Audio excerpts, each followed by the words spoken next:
Plastic bars trying to copy my steel. And welcome back to the Early Bird Special. I am Chris Burdick. With me, as always, my co-host Sparky, and it is time to wreck your waiver wire. It's week 7. We are right in the thick of it, man. If you are at all on fantasy football, you're either in the thick of it in terms of playoffs, or you are really, really in the dumps right now, or you can be somewhere in the middle. Sometimes you can be somewhere in the middle. I am somewhere in the middle on on a multiple of mine. Sparky, where are you currently? Well, I'm in 6 leagues, so I'm on top of a lot of them. I'm in the middle of a couple, and in our radio league, I got my first win, and it only takes 6 weeks, but I'm tied with like 4 other teams, so it's not that far off that I could still be a spoiler, or I can back into a playoff spot. But I will. It is crazy to see after last night's game with Buffalo and the Jets. We're a third way through this season. 6 weeks down, and then we wake up to breaking news that Davante Adams is now finally a Jet, which is good for them.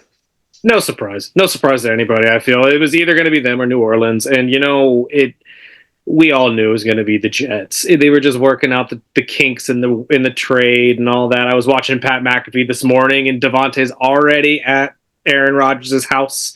He was right next to him during the interview, answered a couple questions of the boys.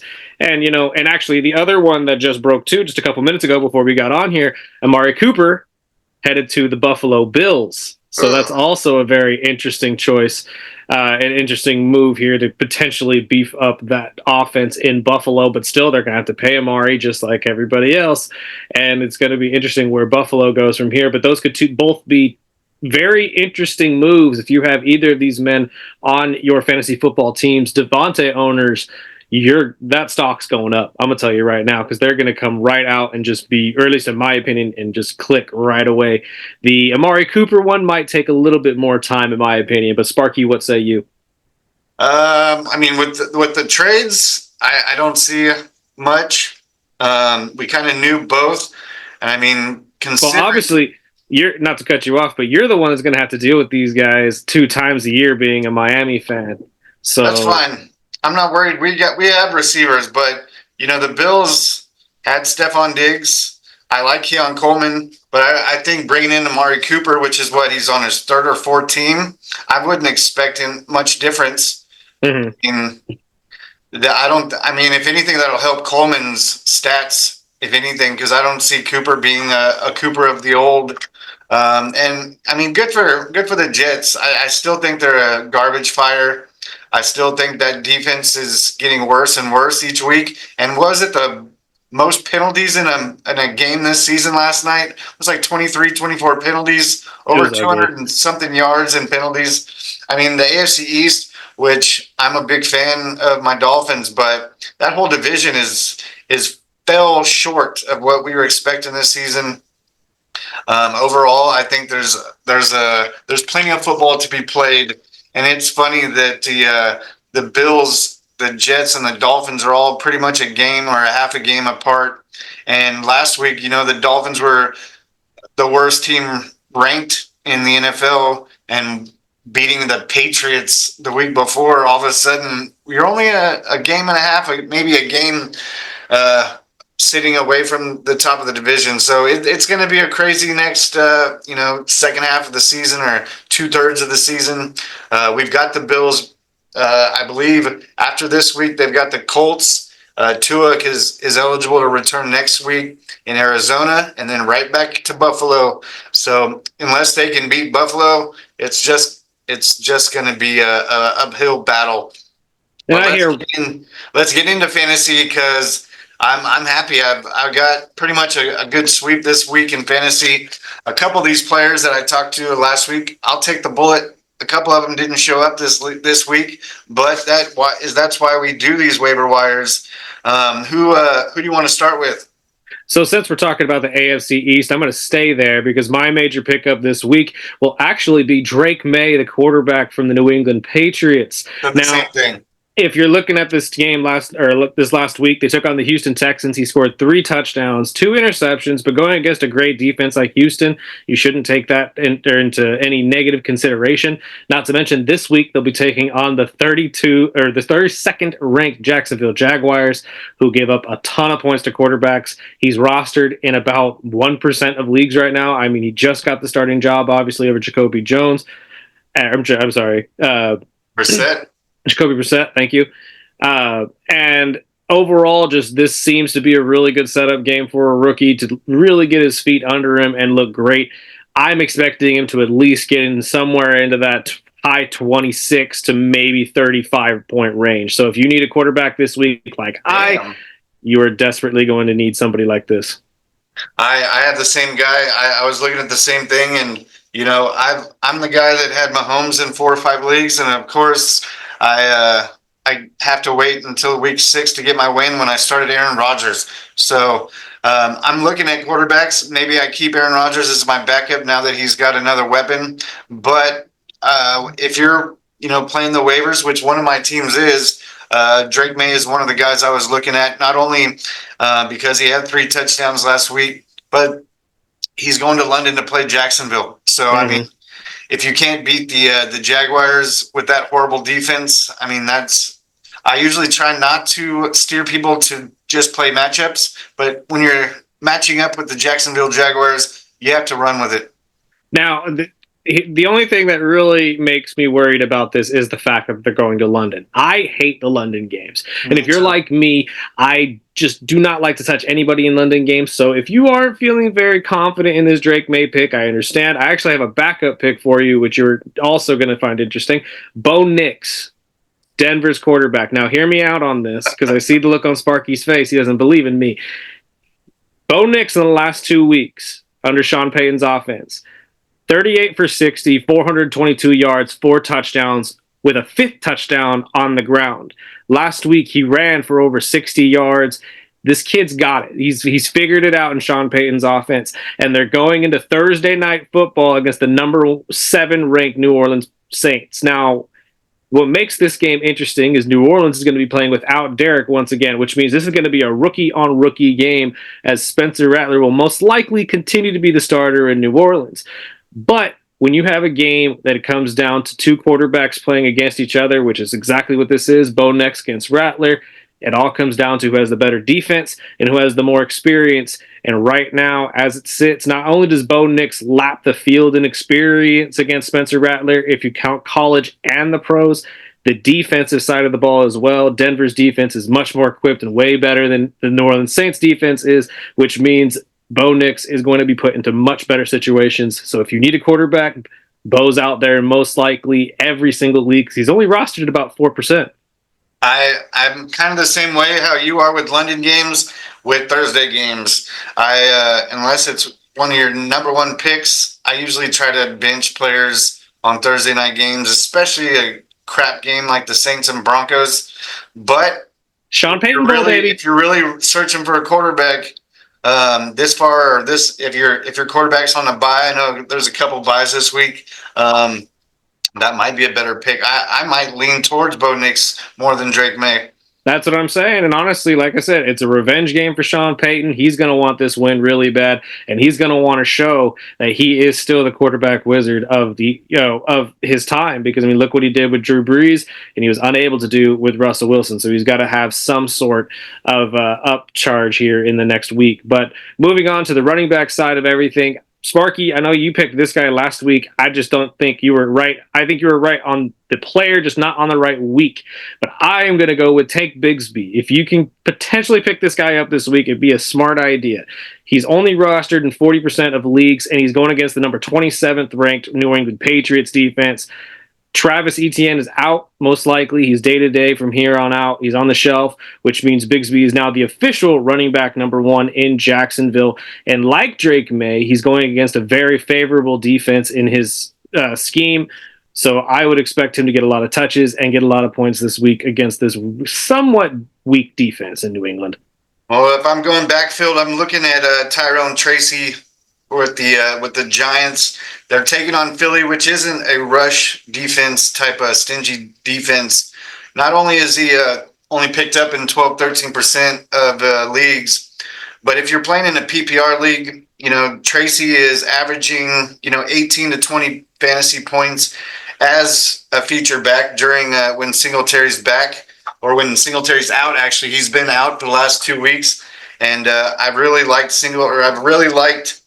the Giants backfield, which isn't.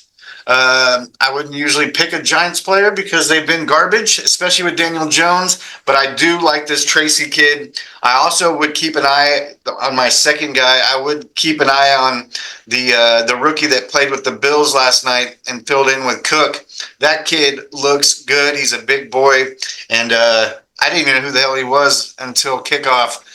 So he wasn't even listed on my fantasy this morning when I looked his name up. They had him inactive, so they didn't even pick up the stats from last night. But I like Tracy, and not only that, they're playing Philly, and like I said, for a running back, I ran with the Colts running back this last week, is knowing that Taylor was going to be out, and it bit me in the ass. And I like this Tracy kid. Like I said, the last 2 weeks he's averaged 18 and 20 in the last 2 weeks. So that's one I keep an eye on. Just with a lot of injuries, especially with running backs this year, that's one of those last minute pickups you can do. After church on Sunday when you're putting your roster in, you're like, what? This guy's out this week? So that's one of the guys, kind of like Tank, that I picked up last week. And I think you're probably right. I was a week early because that one bit me in the ass too. Well, I mean, Tank is a good player, but again, they were trying to figure out how they were going to take this into play with Travis's injury and all of that. Plus, they were going to London, and obviously, being already out in London, they're not going to deal with the jet lag that the Patriots are going to have to deal with. And before we move to receiver, I had a question of you because you're a Falcons guy.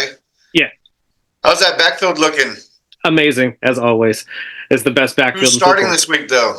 Bijan. What are you talking about? Bijan is the national star. Look, they said Bijan was 50-50 this weekend. I'm aware, and that's how it should be. That's the beauty of this offense. Okay, you got to blend it all together. Both Bijan and Tyler Algier are amazing running backs in their own right. If you are lucky enough to have either of those running backs on your team, I had both starting last week, so sorry, but it just works out that way. And when you have, this really does remind me of the old school USC offense when you had Reggie Bush and Lendell White on the same team. Reggie would take the passes and the quick stabs and all that and would just burn you on big plays, while Lendo would just come at you with all the power, lower his shoulder, and run over you. This is very much something similar to that, and it complements Kirk Cousins very well, which is why I think the Atlanta offense is going to thrive and just continue to get better over time. So I personally think this is the best backfield in football, but I am biased as an Atlanta Falcons fan. However, before we move on to wide receivers, I have one more player for you to bench. This is my first bench of the week. Aaron Jones in Minnesota. So I am personally believing that Aaron Jones is going against the number 3 defense of Detroit this week, being that it is a divisional matchup, a divisional rival. I don't see Hutchinson. No, I just don't see it working out very well for him. Aiden is gone for the season, unfortunately. Thank goodness it wasn't anything more serious. But just looking at the way this is working, and Jones as well, it actually has an injury that he's dealing with. So if you are an Aaron Jones owner this week, might be a smarter idea to go in a different direction rather than start him. However, staying in that game, my next player to look at that you should actually start, because I have him as my second surprise of the week, is Jordan Addison, the second wide receiver of Minnesota. Now, everybody knows Justin Jefferson's going to get his touches, but Jordan Addison, coming off of his little injury stint a couple weeks ago, had a great game last week. He's rostered in 82%, so it's going to be hard to pick him up off the waiver wire, but some of you might be able to get lucky. Those of you who have him, highly recommend starting him. Detroit is number 29 against wide receivers in terms of points, and last time that Jordan Addison played in a division game, that was against the Packers a couple weeks ago, who have a much stronger secondary than Detroit does, he scored 23 points. So when you're playing against these divisional rivals and these divisional matchups, usually you want to lean those ways. At least I do, because that's where you get these big games from these big stars. Well, receiver-wise, now I bounced back and forth last week with this one, but this one I'm going to go with Romeo Doubs out of Green Bay. After his suspension, after throwing a fit about not being more entertained in the offense and not blah blah blah blah, he looked good last week, and I picked him up because of a late injury update. And he had 3 catches, 49 yards, and 2 touchdowns, which I was happy to get 18, 19 points out of a player I picked up 2 minutes before kickoff. Now this week they are playing against the Texans, but like we had said before, I think Jordan Love is finally 100% healthy. He looked good. He looked like he was slinging it to all of his receivers last week. So even if it's Watson or Doubs or even Wicks, which I think Wicks has taken a step back, that was one of the players I was going to say to bench or even release. I think it's really Doubs and Watson's games to play. And I'm going to update from last week. I'm staying away from Tucker Kraft now that Jordan Love is actually 100% healthy because he's not relying on tight ends right now. I believe 80% of his passes this last week were 8 yards or farther. So I would say take out that Green Bay tight end and look at these deeper receivers. The tight end position is so weird in fantasy football. It's so hard to pick, and actually, I don't even have one for you to pick up this week, unfortunately, because of that. I do have one for you to drop, and we'll get to that in a second. But moving into my second bench of the week, I wouldn't drop this guy, but definitely bench him. But it's George Pickens in Pittsburgh. For some reason, now, and I've said this all season, George Pickens is still a threat on offense, and he is the number one threat in terms of targets in Pittsburgh and through the air. But for some reason, the point totals just aren't there. It is reminding me a little bit of Drake London from the last couple of years with Arthur Smith. Those of you who have drafted Drake London, the Atlanta receiver, will understand that he was utilized, but not really utilized to the extent of his own abilities, and he wasn't getting a lot of yards in terms or really touches that were major fantasy helpers. So it may be a scheme issue, but George Pickens is struggling a little bit and not getting the points that you really need to win these games. Romeo Doubs, I think, is a really good replacement for him because he is that guy for right now for the Packers, with their wide receiver room really starting to thin in terms of getting injured. And then my last drop or bench, you can do either or with this guy. Or actually, no, I wouldn't drop him. What am I talking about? He's probably number 6 in your league in terms of points for tight ends. But Dallas Goedert. Dallas has been interesting this year. He's high up in your point totals, but that's because he's had a couple big scores along with a lot of really bad stinkers. And dealing with an injury right now, it just doesn't seem to be a favorable situation for him going against the number 8 defense in terms of points for tight ends in the Giants.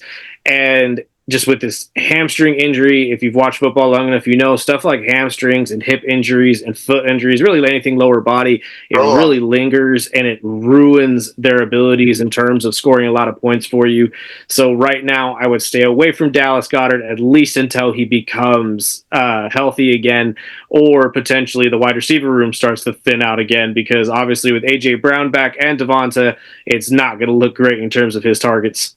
Which I had to learn this weekend because I was all happy. Oh, Goddard, after he put up 30 points last week, and he gives me a big stinking 0 this week. So this week, I'm going to bench him, and I'm going with Cade Otton from Tampa. Not only is he playing the stinky-ass Raiders, and he is available in all my fantasy waivers right above Hunter Henry, which I put a lot more budget into a Baker Mayfield offense than a Drake May offense.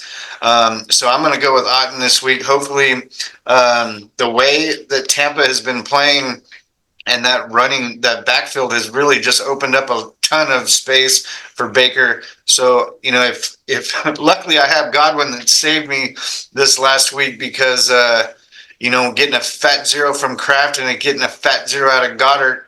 If it wasn't for those big plays out of Godwin, I'd probably be still 0-6. But if Titans, just like we talked about with tight ends, it's been hit and miss this year. There hasn't been a clear guy that's steadily 10, 15 points each week.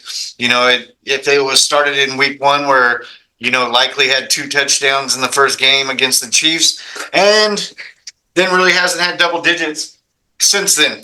The only one that I can honestly say that has been consistent has been Brock Bowers for the Raiders. He's the number one in most likely all of your leagues. I was lucky enough to draft him a little bit late in most of my drafts, but he has been a consistent threat for that Raiders offense. And now with Devontae leaving, he seems to be the only threat on that dang offense. Yeah, with now. Jacoby Meyers hurt, I think teams are going to be. It's going to be a lot easier for teams to just double up on Bowers because they ain't got nobody else. Exactly. So it's going to be an interesting thing to see in terms of being, if you're a Raider fan here going forward in your season. My only last pickup for you of this week, I'm actually shocked that they're this high up, to be honest with you, because we've mentioned them multiple times of how garbage they are on offense in terms of putting stuff together. Because really, if you look at key players that you've mentioned as well, Sparky, like Tracy, we've mentioned Robinson and obviously Neighbors, but the New York Giants defense is the number 6 defense in terms of points, rostered in 4% of your leagues right now, and they're averaging 17 points a game.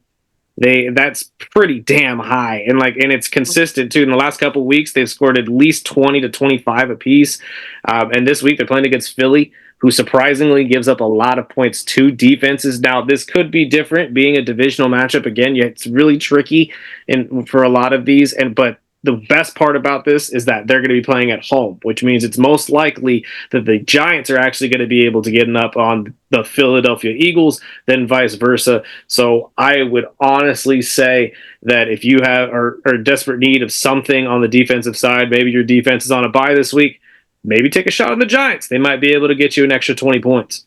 Well, that was exactly what I was going to say. My defense is on a bye week. This is my final pick as well, and it's the team that actually played the Giants last week. I'm looking at the Bengals as a team to pick up, maybe just for a Band-Aid for the week, because they are playing the Cleveland Browns, and I'm not 100% sure if Chubb is coming back this week. God, but I hope it doesn't so. matter, as well as Watson is playing quarterback, which is another thing that just kind of opened up. Stefanski, I feel so bad for this guy, because if he puts his foot down and benches Watson, he's going to get fired. And if he puts in Winston and Winston doesn't do well, he's going to get fired. So I think this is going to be his final year in Cleveland. But I do like the Bengals defense against the Browns this week, especially after we just heard Amari Cooper's gone. Yeah, no, that's a very good point. And again, another divisional matchup that's going to be very interesting. But personally, I have to agree with you. The Bengals defense is also very tricky. They're very sneaky, and they'd like to get points that way. And going against somebody like the Browns, who are an absolute dumpster fire, as they have been for a long time. And I still don't understand that. I don't understand the owner's fascination with staying with Deshaun. At this point, man, just drop it, let it go. I don't get it. And if you're Stefanski, I'm praying to get fired. At this point, I am praying to get fired. But that'll be our waiver wire picks for you this week of week 7. Check us out on all social medias, Facebook, Instagram. We are also on Spotify, YouTube, etc., etc. Like, subscribe, share everything you can. Tell us how these picks help you out, or if they don't help you out. If we gave you some stinkers or we didn't, we'll take all credit, and credibility does not matter whatsoever. We're just here to help you in any way, shape, or form that we can.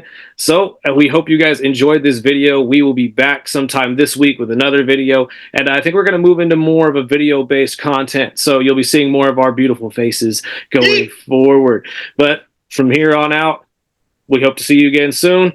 Check you next week. Peace out. Peace.